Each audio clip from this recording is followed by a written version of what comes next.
If you've ever been at Disneyland on a hot day and you waited in line or get a fast pass for It's a Small World just to escape the heat for 15 minutes, go ahead and click like and subscribe because I think you're gonna like our content. Traveling through hyperspace ain't like dusting crops, boy! So today, first video ever, at least our first vlog we've ever done on YouTube, we're gonna talk about Galaxy's Edge. We're about 2 weeks away from it opening to the public. Whoa, whoa. See that guy right there? Who just told you all that it opens to the public in 2 weeks? Well, that guy's me. You're probably wondering where I got this BS information. Well, it all started when I didn't realize the date. And we've already been to Galaxy's Edge for our reservations, and let me tell you, it is amazing. And I mean, there's so many videos out on it already. I mean, everybody just says how amazing it is. And I think we're really gonna talk about what the public can expect. I got my notes here. I have just a ton of notes. A lot of it's from reservation days, so I don't know how much of it is gonna be applicable to public days, but we're gonna see what we can do. So, you know, so the reservations are different. You know, we had to go to Launch Bay.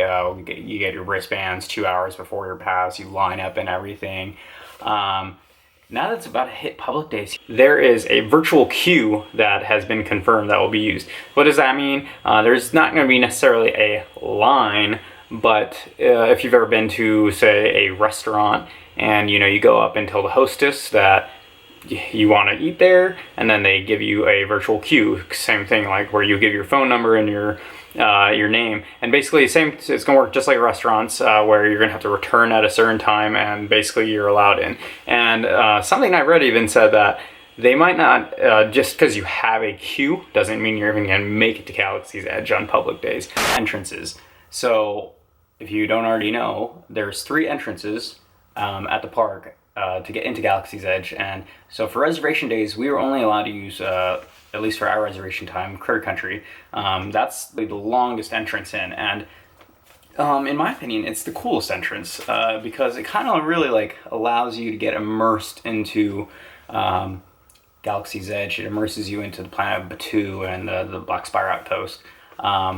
It's kind of a longer walkway. It takes you around the water bend and away from the park and everything. It just feels like you're walking out of the park almost. It's really cool, and right when you enter, and you really enter Batuu, you come up with a nice X-Wing fighter to your right, and then where the future Rise of the Resistance run's going to be to your left, and some merchandise stands, and you might even see Chewbacca and Rey hanging out there near the X-Wing. You can find them there a lot. And then the next thing you'll really see is the Black Spire Bazaar. You can go there and check all that out. For the reservation days, we went straight to Olga'S Canteen, and we were able to, you know, do everything on our reservations if you go to the Cantina first. Now, for public days, I don't know how that will be, especially depending on what entrance you use. If you use the Critter Country entrance, it's a longer one, there's more to take in and everything. But if you're going in through the 2 Frontierland entrances, that takes you into the area of the First Order. And the First Order, you know, the first thing you're gonna really come up to is the at least noteworthy thing might be the Blue Milk Stand, if I remember right. Blue Milk Stand, and then obviously you have Kylo Ren's little like reconnaissance ship. And then from there, I think the next big one would be Olga'S Canteen that you can actually get to. So depending on the entrance, that kind of might dictate what you're gonna have to do during the public days. For public days, try all the entrances out because they all really have a different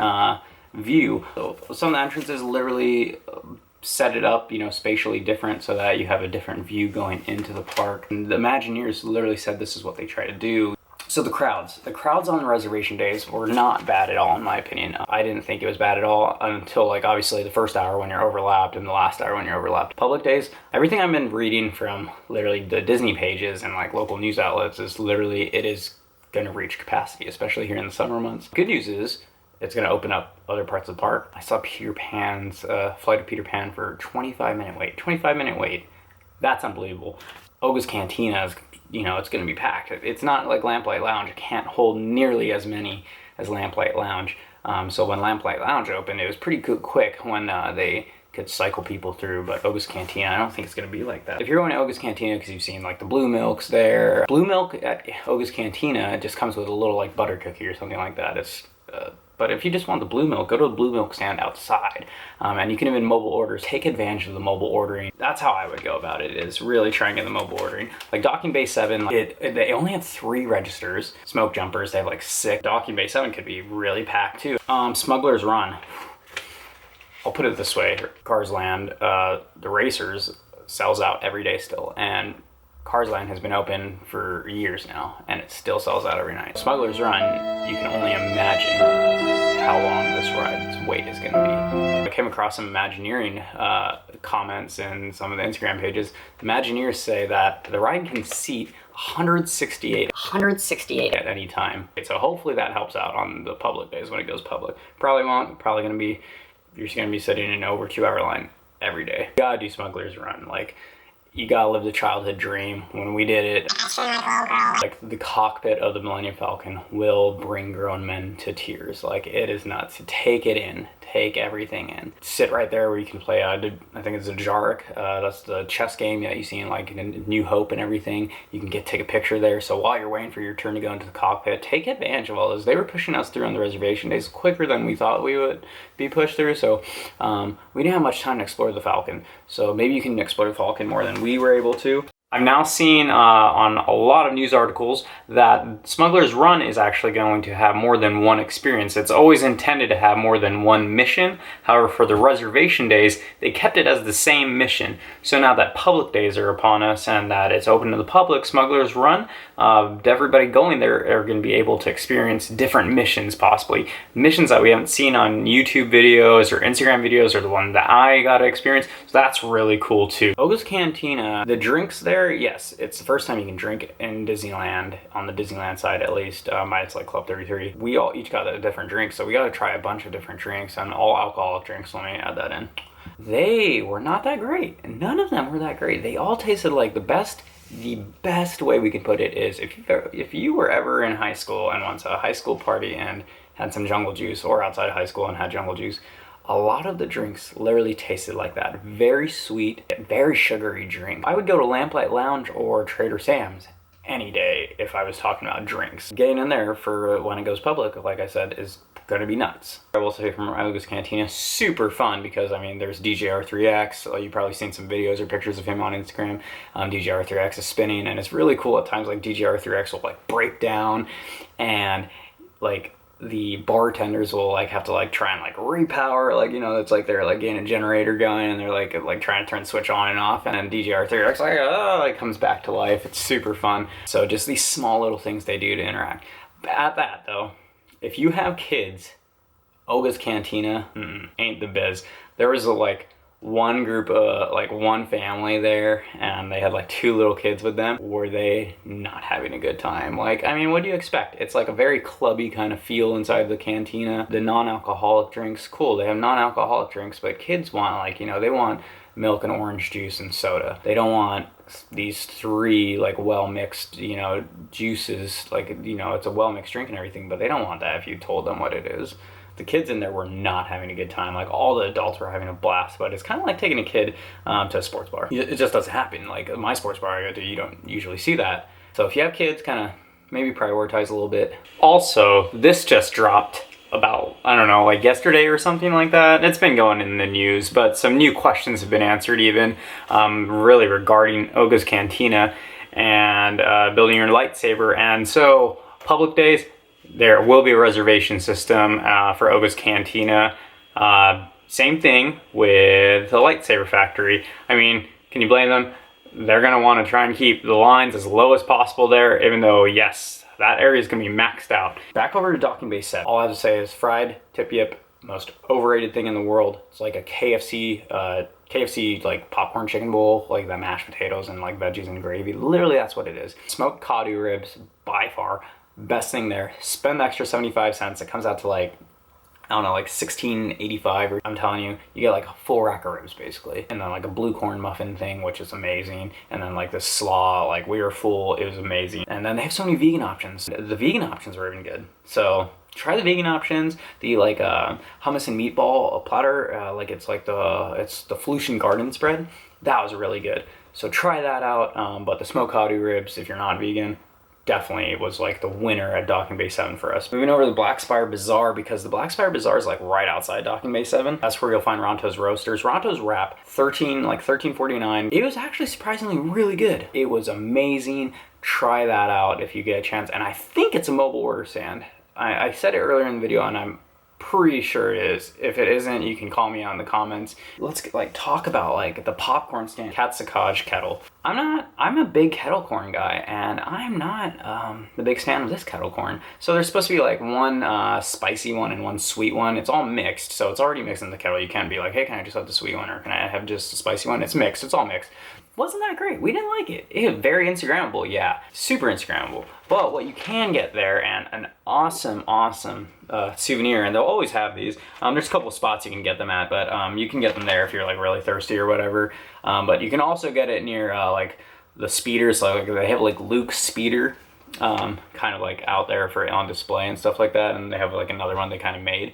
But Luke's speeder from New Hope is out there, and you can get these. So you can kind of see these right there, like it looks like one of the thermal detonator from, people are calling them droids. To me, I'm like, nah, that's a thermal detonator from A New Hope when Leia goes into Jabba the Hutt's palace. So these are available at, the kettle corn spot. These make really cool. I've washed these out and everything, so they're clean, but like these are so unique. Like you can kind of see that one says Coca-Cola, and that one says Sprite, not at all, but really cool. Kind of one of those things that's like a free souvenir, not really free because you have to pay $4.99 for the soda. Another thing, I wish I did it during reservation days. I don't know why I did. It's one of those things I regret now. I think I'm gonna go do it. It's adopt an animal. You can adopt an animal. You can adopt an animal, adopt a porg, adopt like a tauntaun. Well, they move and everything. Then they have a souvenir shop. And this one's funny. My buddy Tall John and I, we were going to buy robes from Amazon. 20 bucks, right? But then Disney released that you cannot specifically wear a robe. They specifically called out robe. They've never done this before because I'm pretty sure of Galaxy's Edge. And they're like, hey, we don't want adults looking like Jedis when our cast members look like some Jedis. But they have a robe shop in the bazaar. You can't wear the robe outside of the shop. You can put it on in the shop, and technically you're not allowed to wear it outside of the shop. Disneyland, you're ruining my dreams. Doc Ondor's Den of Antiques, anything episodes 1 through 6 memorabilia wise, it will be in there. Such a cool spot. They have stuff on the walls, like they have a little tauntaun on the wall, little blasters and swords that you've seen from like Jabba the Hutt, Han Solo's blaster. You can get like K crystals, so kyber crystals. Super cool, super cool. That was one of my favorite shops, was the Doc Ondor's antique shop. And they only let in so many people at a time, and there's like these sliding doors and everything, but it's cool because then it doesn't get overcrowded in there. Last one also, sorry, that wasn't. First Order Cargo. So where I said one of the entrances from Frontierland will take you into the First Order area. There is a shop called the First Order Cargo. It's not that cool to me. I'm not really into the new Star Wars movies. That shop's cool if you have like kids that they have like full outfits from the First Order that a kid can buy, and not too much adult stuff in there, minus some pins. So like kind of some overall other things. Pins, they have a lot of new pins out. So if you're a pin collector like me, sadly, this pin will not be available anymore. Let me see if I can get that. This is like the cleared for landing, Galaxy's Edge limited release pin. This is no longer available, I don't think. I think they sold out of these already. If you already have a photo pass, you should still ask, get your photos taken by a Disney photographer and get these. So it literally says like image data card on it and everything, and like Black Spire Outpost, and it like literally looks like a little like credential card or something like that, like an image data card. Like, so that's a free one though, obviously. And if you get into the cantina, these collectible but different coasters, and Shay and I, we like to collect the coasters. We have a bunch from Lamplight Lounge. They're really cool, something different. Something new too, has quite a few, are patches. So these patches are really cool, and these ones literally can be a temporary one. They have like this paper back, or like sticky back kind of stuff. It's like literally a sticker. But kind of wrapping up, just some more overall stuff. Galaxy's Edge, awesome. It was not overhyped. Some things are overhyped in it, like the drinks and some of the foods. However, a lot of people are asking, how kid-friendly is it? It is not that kid-friendly. Minus like the droid and lightsaber and Falcon ride, their experience the experiences will vary. It's about, you know, like the magic and having fun and everything, but there are some, you know, some serious Star Wars guys out there that will take it serious. Like if you, like, your kid can't keep up, like, piloting, or like, be ready for that. Like, I did see some of that. Really, it isn't the most kid-friendly spot, especially the cantina. The cantina is just, you know, that's what I'm saying. But your kid could have fun at the cantina. It all depends. If you're a cool kid, hey, yeah. And then another question I said, per people are asking, they're like, I'm not the biggest Star Wars fan, but will I still like it? I think, personally, you'll like it. I can't really say, though, because I'm like a huge Star Wars fan. You know, I can name your planets, I can name your Jedis, I can tell you how things work and everything like that. And so this was like a dream come true to me. And if you aren't the biggest Star Wars fan, I think you'll still have fun because it's a new land. It's something different. If you might not get some things, like if you've never watched some of the Star Warses or only watched a couple Star Wars things, but it's a new land. It's like kind of like when Cars Land opens. Say like if you're a little kid and have never watched Cars, if you go there and you see Mater, you'd be like, wow, that's so cool. And like just like the interactive cast members walking around, like it would make for like such a great time. Like the stormtroopers checking people's IDs and things like that, and me getting yelled at for trying to use the Force on that. We know. Thanks for the tip, Jedi. It's such a fun time. You got to check it out. Public Day is coming up. Be prepared. We're bracing for it. If you're coming to the parks, either go to it or don't go to it. Up to you, but definitely sometime check it out. That's all we have for you today. Wrapping up here, Galaxy's Edge. Thanks for watching our first video ever. Again, we appreciate your support. Press like, subscribe, share this with your friends. Follow our Instagram page. I'll have it posted here.